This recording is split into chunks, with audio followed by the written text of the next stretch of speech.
பெயர் ஸ்ரீஹரி. நான் எஸ்எம்ஆர் தேசிய பள்ளியில் 8ஆம் வகுப்பு படித்து வருகிறேன். குமரி அறிவியல் பேரவை இளம் விஞ்ஞானி 2025-26 இதில் பயணித்து வருகிறேன். நான் இங்கே குடும்பத்தாருடன் மாண்புமிகு மனிதன் என்ற தலைப்பில் ஒரு விவாதத்தை நடத்தியிருக்கிறேன்.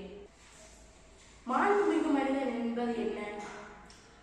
மாண்புமிகு மனிதன் என்று சொல்லுவது எல்லா பண்புகளையும் குணங்களையும் அடங்கி சமூகத்தில் வாழக்கூடிய மனிதனை மாண்புமிகு. உதாரணத்தாக அடக்கம், ஒழுக்கம், எல்லா சகல மனிதனுடைய நல்ல தகுதிகளையும் அடக்கி கடைபிடித்து வாழக்கூடிய மனிதனை மாண்புமிகு. உதாரணத்துக்கு எப்போதும் ஒரு புன்சிரிப்பு, நம்மளை ஒருவர் விஷ் பண்ணால் நாங்கள் அதுக்கு நம்ம விஷ் பண்ணுறது, அவர்களுக்கு மதிப்பு கொடுப்பது, இது எல்லாமே ஒரு மாண்புமிகு மனிதனுடைய சிறப்பு அம்சங்கள் ஆகும்.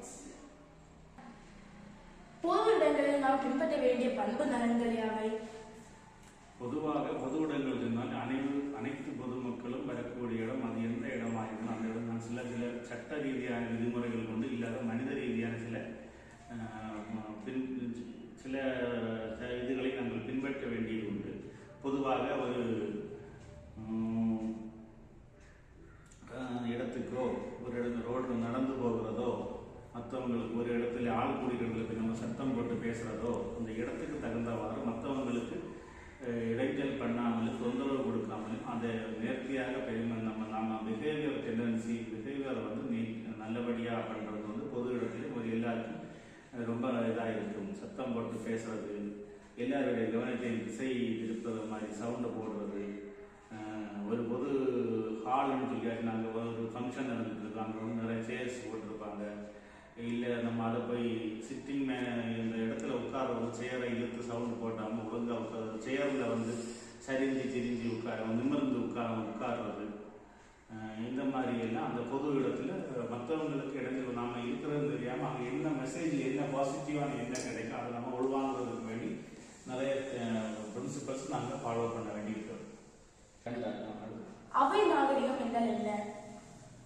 அவை நாகரிகம் என்றால், அவை என்றால் ஒரு சபை, அது அலுவலக ரீதியாக இருக்கலாம், மத சார்பற்ற இருக்கலாம், இல்லை பப்ளிக் சம்பந்தப்பட்ட எந்த நிகழ்ச்சிகள் இருந்தாலும் அதிலே சில வரைமுறைகளை நாங்கள் கடைபிடிப்பது உண்டு. முதல்ல வந்து அந்த அவை அந்த விழாவுக்கு நம்ம நேரத்தை கடைபிடித்து சமயத்துக்கு அந்த இதில் முன்கூட்டியே இருக்கிறது, ஒழுங்காக இருக்கிறது. அந்த என்ன மெசேஜ் அவங்க, அதாவது ஒரு அவையில ஒரு சப்ஜெக்ட் பேசி அதை கொண்டு போறது வந்து ஒரு பெரிய விஷயம். அது த்ரெட்டை வச்சு அவங்க பேசுவாங்க, அவையினுடைய கவனத்தை மொத்தம் அந்த ஆள் பேச்சில் கொண்டு வந்தால் தான் அந்த சப்ஜெக்டே நல்லா பேச முடியும். அதப்போ நம்ம அந்த இடத்துல சத்தம் போடாமல் ஒழுங்காக உட்காரும், அவங்க என்னத்தை சப்ஜெக்ட் கன்வே பண்ணுறாங்க, லிசனிங் ஸ்கில்னு பெரிய இம்பார்ட்டன்ட். நல்லபடியாக அந்த விஷயத்தை தெளிவாக கேட்டு அதில் நமக்கு ஏதாவது டவுட்ஸுகள் இருந்தால் அவங்களுடைய அனுமதி வாங்கி, அந்த சபையினுடைய கண்டிஷன்ஸே முதல்ல போட்டிருப்பாங்க, இடையில பேசலாம் பேசப்படலாம் அப்படி இருந்தால் கூட அவங்களோட அனுமதி வாங்கி, இல்லாட்டி அதை முடித்த பிறகு அந்த மென்டர்கிட்ட போய் என்னென்ன டவுட்ஸ் இருக்குன்னு கேட்டு கிளியர் பண்ணுறது. இந்த மாதிரி அதை போய்ட்டு அங்கே வந்து சாப்பாடு பொருட்கள் இருக்கும், அதை வந்து அந்த வேஸ்ட்டுகள் தேவையான அளவு சாப்பிட்றது, அதை அந்த இதுகள் எழுதி போட்ட பேப்பர்கள் அங்கே எல்லாம் போடாமல் அடுத்தவங்களுக்கு டிஸ்டர்பன்ஸ் இல்லாமல் அந்த ஃபங்க்ஷனை வந்து ஒழுங்காக நடத்துறதுக்கு நம்மளுடைய கோஆபரேட். உணவு நெறிமுறைகள் யாவை? உணவு நடைமுறைகள் என்றால் டேபிள் மேனேஜ்னே இருக்குது. அந்த உணவு வந்து எல்லாருக்கும் பசி இருக்கும். ஒரு இடத்துல போனால் லைனில் கியூவில் நின்று சத்தம் போடாமல் அடுத்தவங்க தொந்தரவு பண்ணாமல் உணவு வாங்கி தேவையான அளவு வாங்குறது, வேஸ்ட் பண்ணாமல் சாப்பிடுறது, ஒழுங்காக அந்த பாத்திரங்களை அடுத்து கரெக்டான இடத்துல டெபாசிட் பண்ணுறது, சாப்பிடும்போது பேசாமல் இருக்கிறது, சாப்பிடும்போது பேசும்போது அது சயின்ஸ் ரீதியாக ப்ராப்ளம் இருக்குது. சாப்பாடுல வந்து கான்சன்ட்ரேஷன் இல்லாமல் இருக்கும், அது ஒரு சரியாக செரிமானம் ஆகாது. உணவு வந்து நம்ம வாழ்வதற்கு வேண்டி ஆண்டவன் அளிக்கிறது, நம்மளுடைய உழைப்பினால் வந்தாலும் அது ஆண்டவனுடைய கிரேஸில் வராது, அதுக்கு நாங்கள் மதிப்பு கொடுத்து சாப்பிட்றோம். தங்கும் இடத்தில் நாம் பின்பற்ற வேண்டிய பண்பு நலன்கள் யாவை? ஒரு குழுவாகவோ ஒரு ஃபங்க்ஷன் சம்பந்தப்பட்ட ஒரு இடத்துல தங்க வேண்டும், வீடை விட்டு நம்ம வீடாக தங்கும் போது அங்கே வந்து நம்ம சொந்த இடத்த மாதிரி அந்த இடத்த சுத்தமாக வச்சுருக்கணும். டைமுக்கு நம்ம ரெடியாக காலையில் எழுந்திரிச்சு அந்த டைமுக்கு ரெடியாகி மற்றவங்களுக்கு நம்மளால் வெளியே வரக்கூடாது. நம்ம திங்ஸ் எல்லாம் ஒழுங்காக கரெக்டாக வச்சுருக்கணும், அது மிஸ்ஸிங் ஆகக்கூடாது.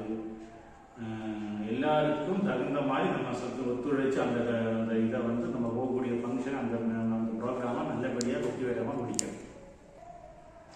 பாதுகாப்பு மற்றும் உடைமை மேலாண்மை என்பது என்ன?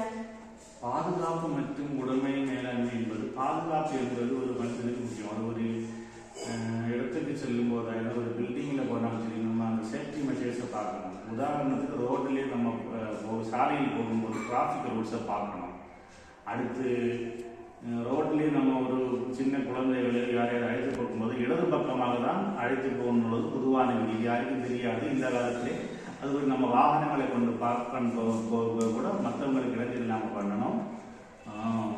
உடைமை மேலாண்மை, நம்ம இடத்துக்கு நம்முடைய பொருட்களையும் நம்மளுடைய திங்ஸு, ட்ரெஸ்ஸு, பேனா எல்லாத்துக்கும் ஒரு பிளேஸ் இருக்குது. அது வீட்டில் இருந்தாலும் சரி, இப்போ மற்ற இடத்துல இருந்தாலும் பிளேஸ் ஃபார் எவ்ரிதிங். அந்த இடத்துல நம்ம கரெக்டாக எடுத்துட்டு வச்சுருந்தோம்னா நம்ம திருப்பி எடுக்கிறதுக்கு நம்ம டைம் வேஸ்ட் ஆகும். நம்ம எங்கேயாவது மாற்றி வச்சோம் நமக்கு டைம் வேஸ்ட் ஆகும். நமக்கு அதில் தேவையில்லாத ஒரு மன குழப்பத்தை உண்டாகும். அதனால அவரவர் உடைமைகளை துல்லியமாக பாதுகாத்து வைத்திருக்கு நமக்கு வந்து நேரமும் எல்லாத்துக்கும் ஒரு நல்ல எனர்ஜியை கொடுக்கும். இந்த விவாதத்திலிருந்து ஒரு மனிதன் எப்படி மாண்புமிகு மனிதனாக இருக்க வேண்டிய பண்பு நலன்கள் எனக்கு புரிந்தது. இந்த வாய்ப்பு வழங்கிய குமரி அறிவியல் பேரவைக்கு நன்றி.